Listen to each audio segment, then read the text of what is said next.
ایک آخری بات میں آپ کو کہہ رہا ہوں، میں اپنی نماز میری بہت خراب ہے، اس پہ محنت کر رہا ہوں۔ اس وقت امت کو میں، ہمارے ڈاکٹر امجد صاحب ہیں، اللہ تعالیٰ ان کو حیاتی دے، ان کی عمر میں برکت دے، انہوں نے ہم سے نماز کا مذاکرہ کیا، عجیب بات بتائی جو ہم اتنا پریشان ہیں کہ میرے پیاروں، نماز حضرت حضور صلی اللہ علیہ وسلم کی حدیث ہے مسلم شریف کہ جس آدمی کے یہ جو نماز ہے نا، سجدے، 2 سجدے اور اس کے درمیان جو بیٹھتے ہیں جس کو ہم جلسہ کہتے ہیں، 2 سجدے اور بیٹھنا اور رکوع کے بعد کھڑا ہونا، قوما، یہ ایک مقدار کے ہوتے تھے حضور صلی اللہ علیہ وسلم، ایک مقدار کے۔ 3 امام ہیں، ہمارے 4 امام ہیں جن کی ہم وہ ساری شریعت فقہ پڑھتے ہیں۔ 3 امام کے نزدیک جس نمازی کے 2 سجدے اور سجدے کے درمیان بیٹھنا ایک مقدار کا نہیں ہو، اس کی نماز فاسد ہے، اس کی نماز نہیں ہوتی۔ امام ابو حنیفہ کے نزدیک مکروہ نماز ہے، مکروہ نماز سے رزق ٹھیک ہوگا؟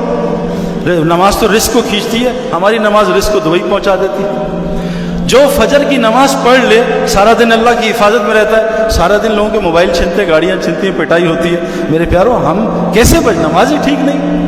جس کے 2 سجدے اور درمیان بیٹھنا، میرے پیاروں، بدقسمتی سے میں کتنے اماموں سے ہی بات کر چکا ہوں، لیکن وہ ٹائم ہی نہیں دیتے۔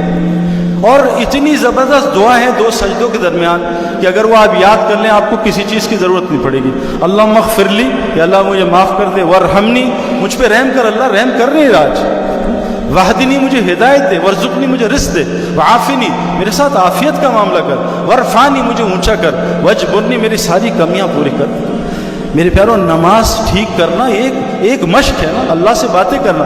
یہاں ایس ایچ او صاحب بلا لیں جان نکل جاتی، جنرل صاحب بلا لیں عاشر پسینے آ جاتے ہیں نا، ابھی بچوں کو پسینے آ رہے تھے تھوڑا۔ یہ نماز میں اللہ اکبر کا ہے، سارے پردے ہٹ گئے، اللہ سامنے، لیکن ہمیں دھیان ہی نہیں ہوتا، ساری چیزیں وہاں یاد آ جاتی ہیں کہ آج میں نے شام تک کیا کیا کرنا ہے۔ میرے پاس اتنی گزارش ہے کہ حضور کی مسجد میں 4 کلینکس تھے، ایمان بنانا، دین سیکھنا سکھانا، اپنی عبادت، اپنے ذکر کو، اللہ کے دھیان کو ٹھیک کرنا، اور مسلمانوں کے ساتھ کیا زندگی گزارنی ہے جس سے اسلام پھیلا۔ یہ 3 چیزیں جو ہیں تو اللہ کے لیے ہیں، یہ اللہ کے لیے، یہ قرآن کا 25% ہے، اور ہمارے اخلاق، ہمارے معاملات، ہماری معاشرت، یہ 75% ہے۔ بدقسمتی سے مسلمانوں کی اس وقت بہت لو ہے۔ آپ کو عجیب بات بتاؤں، میں امریکہ بہت جاتا ہوں، امریکہ میں 98% لوگ جھوٹ نہیں بولتے، اور ہم دیکھ لیں ہمارا کیا حال ہے۔ ابا جان بیٹا باہر کہہ دو سو رہے ہیں، بیٹے نے بھی جھوٹ بول دی۔ اب بتاؤ، وہ جو اصحاب سبت سے ان سے ایک غلطی کی، انہوں نے ہفتے کے دن مچھلی پکڑ لی، ایک غلطی کی تھی، مچھلی حرام نہیں ہے کھانا، مچھلی تو غیر مسلم کے یہاں بھی کھا سکتے ہیں، وہ ذبح بھی نہیں ہے، کھا سکتے ہیں، تو وہ پکڑ لی، وہ ساری قوم بندر بن گئی اتنے سے چھوٹے سے، لیکن اللہ کا حکم توڑا۔ اللہ کے نبی نے فرمایا مسلمان سب کچھ کر سکتا، جھوٹا نہیں ہو سکتا۔ فرمایا جھوٹ انسانی فطرت نہیں، جو جھوٹ بولتا ہے انسان نہیں۔ اب بتائیں، ایک مچھلی پکڑنے پہ سب بندر بن گئے، تو جو مسلمان جھوٹ بول رہا ہے وہ انسان ہو سکتا؟ اب گھر میں سب جھوٹ بولتے ہیں، امی بھی درندہ، ابو بھی درندہ، بچے بھی درندہ، ان میں جوڑ کیسے پیدا کریں؟ کہہ رہی جی جنگل میں جوڑ پیدا کر دیں، ذرا آ کے تھوڑا سا بیان کر دیں کیسے کرتے ہیں۔ میرے پیاروں، اب کیسے آپس میں زندگی گزارنی ہے، اس معاشرت کو سیکھنا پڑتا ہے۔ یہ 4 اعمال سے حضور صلی اللہ علیہ وسلم کی مسجد 24 گھنٹے آباد تھی۔ ہماری مسجد خالی ہوئی، اللہ نے پاگل خانے بھر دیے، ہماری مسجد خالی ہوئی، اللہ نے ہسپتال بھر دیے، ہماری مسجد خالی ہوئی، جیل بھر دیے، بازار بھر دیے۔ جب مسجد خالی ہوتی ہے، وہ بستی کی مسجد سب کو بدوا دیتی ہے، یا اللہ اس نے ہمیں برباد کیا، اس کا گھر برباد کر دے۔ جس بستی کی مسجد 24 گھنٹے آباد ہوتی ہے، اس بستی پہ اللہ کا عذاب نہیں آتا۔ جس بستی کے مسلمان تہجد کے وقت استغفار کرتے ہیں، اٹھتے ہیں، اس بستی پہ اللہ کا عذاب نہیں آتا۔ جس بستی کے لوگ آپس میں اللہ کے لیے محبت کرتے ہیں، اس بستی پہ اللہ کا عذاب نہیں آتا۔ مولانا عبدالرحیم صاحب جامع رشید کے جو محترم ہیں، انہوں نے مجھے حدیث سنائی ابھی سعودی عرب میں، عجیب، کہا سعید بھائی تم لوگ جو جاتے ہیں نا مسلمانوں کے پاس ملنے، وہ ڈانٹ دیتے ہیں، گالیاں دیتے ہیں، دھکے دیتے ہیں، گھبرانا نہیں، میں تمہیں طبرانی کی ایک حدیث سناتا ہوں۔ یہ جو دعوت کا کام، اس سے مقصد کیا ہے؟ مسلمان اللہ کے لیے دوبارہ ملنا شروع کر دیں۔ حضور صلی اللہ علیہ وسلم فرمایا جب تک مسلمان آپس میں اللہ کے لیے ملتے رہیں گے، خیر کریں گے۔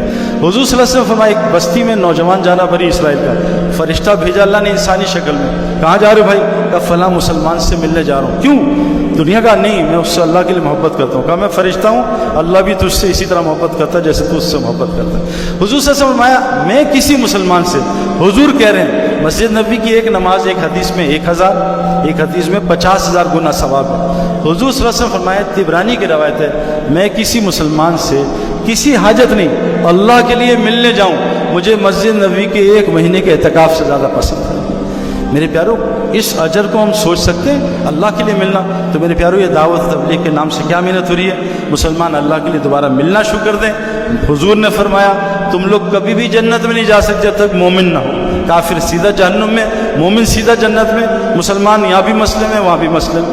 فرمایا تم لوگ کبھی جنت میں جا سکتے جب تک مومن نہ بن جاؤ، اور تم لوگ کبھی مومن نہیں بن سکتے جب تک آپس میں اللہ کے لیے محبت نہ کرو۔ اور میں تمہیں بتاؤں محبت کیسے عام ہوگی؟ تم سلام کو عام کرو، سلام کو۔ فرمایا سلام میں پہل کرو، عام کرو، لوگوں کو کھانے کھلاؤ، رشتہ داریاں جوڑو، اور جب ساری مخلوق سو جائے تہجد اٹھ کے پڑھو، میں تمہیں ضمانت میں دیتا ہوں سلامتی سے جنت میں چلے جاؤ گے۔ کتنی آسان جنت ہے میرے پیارو۔ اللہ تعالی ہم سب کو، جیسے میں کھیل والا ہوں، فلاں اسکول والا ہے، یونیورسٹی والا ہے، اور یہ کالج والا ہے، اللہ تعالی ہم سب کو ایمان والا یعنی مسجد والا بنا دے۔ 1 گھنٹے سے شروع کریں، 1-1 کلو سے شروع کریں، انشاءاللہ 500 کلو بھی اٹھا لیں گے۔ جب ہم مسجد کو گھر بنا لیں گے پھر دیکھیں باہر کے کام اللہ ہمارے کیسے کرتا ہے۔ اللہ تعالیٰ ان باتوں پہ عمل کرنے والا اور آگے پہنچانے والا بنا دے۔